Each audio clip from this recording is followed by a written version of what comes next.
Salut, une sœur de la danse, je suis très heureuse de vous retrouver aujourd'hui avec une nouvelle vidéo. Ça me fait un peu bizarre parce qu'aujourd'hui, va se publier l'épisode numéro 3 de Road to the Coupe de France. En fait, c'est Road to the Championnat de France FFDSBK. Mais bon, donc on est sur tous les retours de la Coupe de Lyon, sur le régional, etc. Et à ce moment-là, j'avais pas encore fait ni la Coupe d'Europe, ni le Championnat de France. Là, on est le 3 septembre 2023. Et du coup, en fait, pour tout vous dire, j'avais tout filmé, le behind the scene de la Coupe d'Europe en Italie. Mon téléphone est mort et c'est là où il y avait tout le contenu. Donc c'est pour ça que vous avez une Maëna en version quand même avec vous aurez très peu de vidéos au final. Donc, accélération, on arrive en mars à la Coupe d'Europe. Première chose, c'est que comment j'ai su qu'elle existait, cette compétition-là, ça a vraiment été par hasard parce que on a parlé Yannick et la Marie lors d'une réunion pour la communication FFDSBK.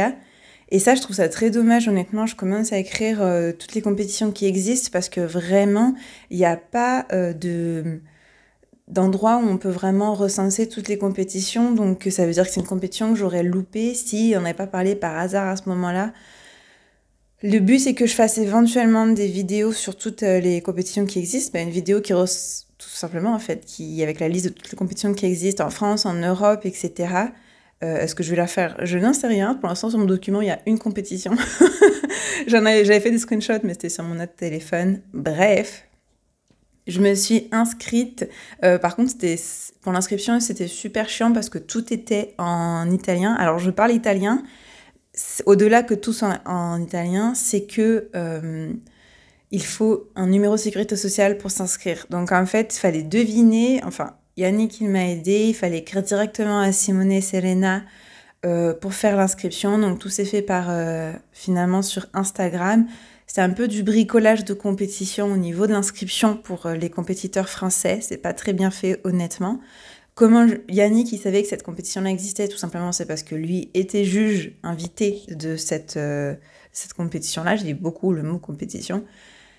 Et par contre, j'ai eu la chance que pour tout ce qui est logistique, donc tout ce qui est transport, tout ce qui est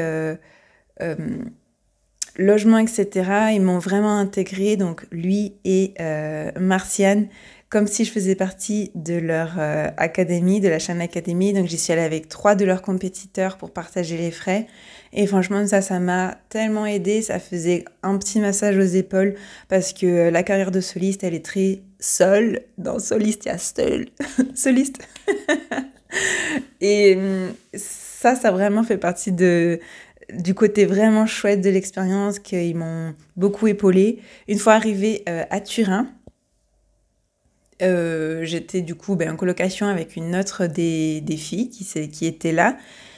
Ça s'est passé sur 2 jours. Alors moi, le premier jour, j'étais pas trop là parce que j'évite d'être sur les endroits de compétition parce que c'est énergivore. En plus, moi, je suis très vite perturbable. Donc, j'évite d'être en contact avec trop d'émotions, trop de gens et tout. Deuxième jour, j'arrive. Waouh, c'est une très grande scène. Puis c'est l'usine, quoi. En fait, il n'y a pas beaucoup de public. Le public qui est là, c'est souvent les accompagnants des compétiteurs ou des compétiteurs plus jeunes. Et c'est les autres compétiteurs, tout simplement, qui attendent leur tour. Mais expérience... Est-ce que je peux dire que c'était une bonne expérience? C'était pas ma meilleure compétition, tellement c'est l'usine. Mais oui, si, je dirais que c'était à faire. On était une vingtaine de compétitrices. C'était une expérience unique. Alors, c'est à la chaîne. Hein. On parle de une bonne... J'ai soufflé dans le micro, j'espère que c'était pas trop désagréable.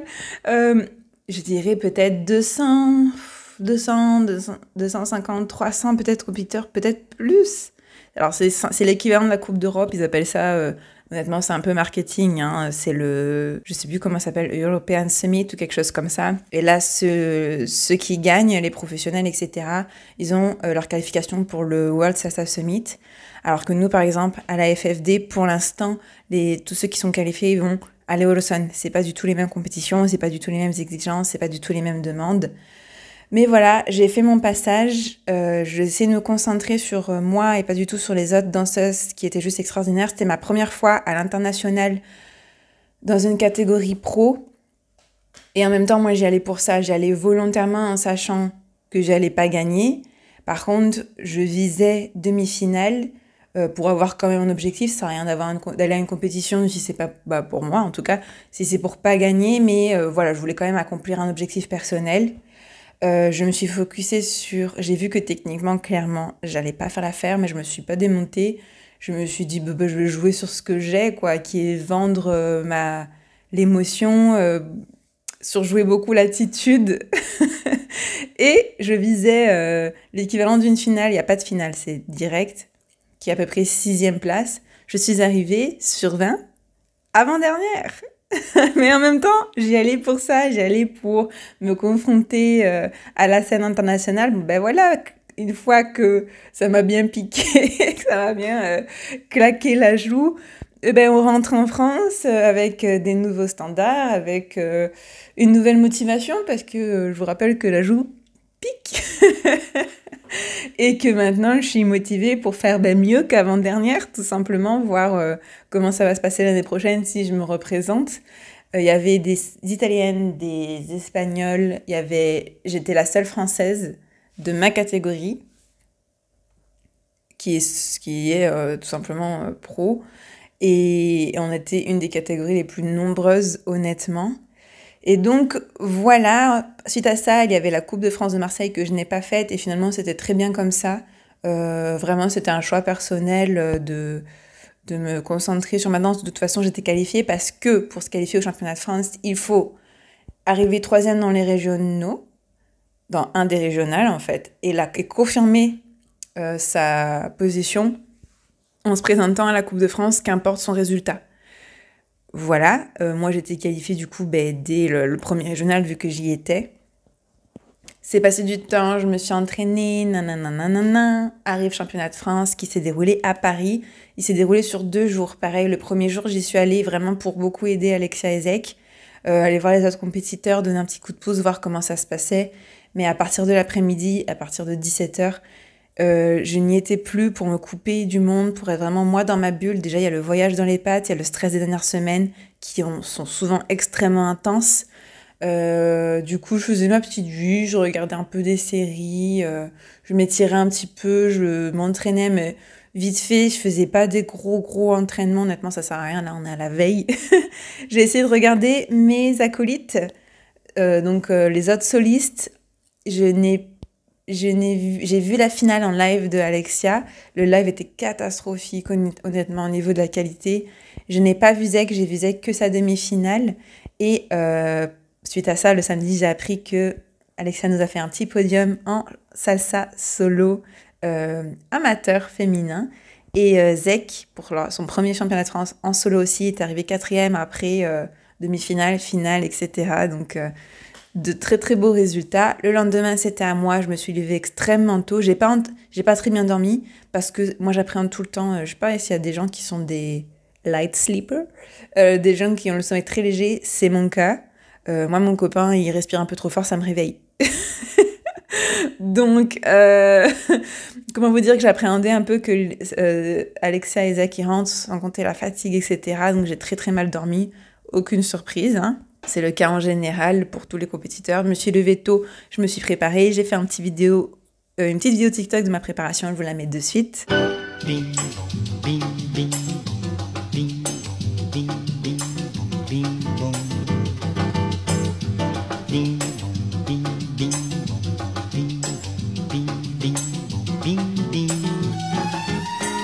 Et ensuite, direction la demi-finale du coup du championnat de France. J'arrive, je m'échauffe, il y avait déjà des compétitrices sur place. La gestion du stress était pas trop mal, elle était ce qu'elle était. Sol, elle a fait les dernières retouches. J'ai déjà parlé du costume, de comment ça s'est passé. Elle faisait les dernières retouches du coup à quelques minutes avant mon passage sur scène. J'arrive en demi-finale. Je crois que j'ai gagné la demi-finale. Peut-être que je vous dis trop des bêtises et que je me la pète grave. Et du coup, qualifiée en finale à ma plus grande joie. Et là, c'est que du kiff, quoi. Quand on est sur scène, c'est la consécration de tous les épisodes de Coupe de France, la consécration de tous les shows de préparation à la compétition, des heures et des heures et des heures et des heures d'entraînement comme tout le monde, comme tous les compétiteurs. Ensuite, à l'annonce des résultats, c'était tellement long. Elles passaient une à une, je les voyais, et arrivé au troisième, j'ai un pressentiment, je me dis, ah, c'est pour ma pomme. Et voilà, troisième, bah, écoutez, j'ai fait toutes les compétitions sur le circuit français, troisième, voilà, que demander plus, j'arrive troisième. J'ai été toute la ligne, troisième. Donc voilà, je vous mets un petit récapitulatif de comment ça s'est passé de octobre à la journée de suite. Watch me turn into a savage in 4 years. For 48 hours. Now what does it turn into? It turns into how hard we compete. How personal do you take this? How personal do you take your matchup? How personal do you take it if they don't slide to you? How personal do you take it if somebody beats you with round ball? How personal do you take it if somebody knocks the ball out of your stick after you pick the round ball up?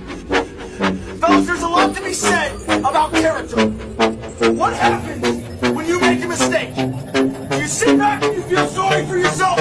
Or do you ball your fists up and get in a fist fight? Fellas, we made a mistake 10 days ago. And now it's about character. All that matters today is our response. Ball your fists up, take it personally, and get ready to get in a damn fist fight. Et voilà, la boucle est bouclée. Je reprends aujourd'hui, donc là on est en septembre, la préparation à la compétition. Ça fait vraiment bouclé là pour le coup, je peux pas mieux faire. Il y a 1 an, je faisais le premier épisode et là on est reparti pour une saison 2 du coup. Donc pour la commencer et terminer, faire la transition, je vais vous laisser.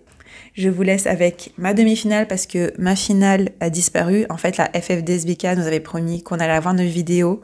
Ça n'est pas du tout le cas. Ça n'a pas été le cas. Donc, je n'ai pas ma vidéo de finale à vie. S'il y a des gens qui regardent cette vidéo qui étaient là au championnat de France, je lance un appel à l'aide. Si vous avez filmé Naenali en orange, je sais que j'avais pas la même tête, j'étais surmaquillée. Mais s'il vous plaît, envoyez-la moi, je suis prête à payer. C'est des souvenirs à vie, hein. Donc voilà, on est reparti pour une saison 2. J'espère que ça vous a plu, n'hésitez pas à liker. Et puis on est reparti pour une nouvelle année. Hasta pronto. Ciao, ciao.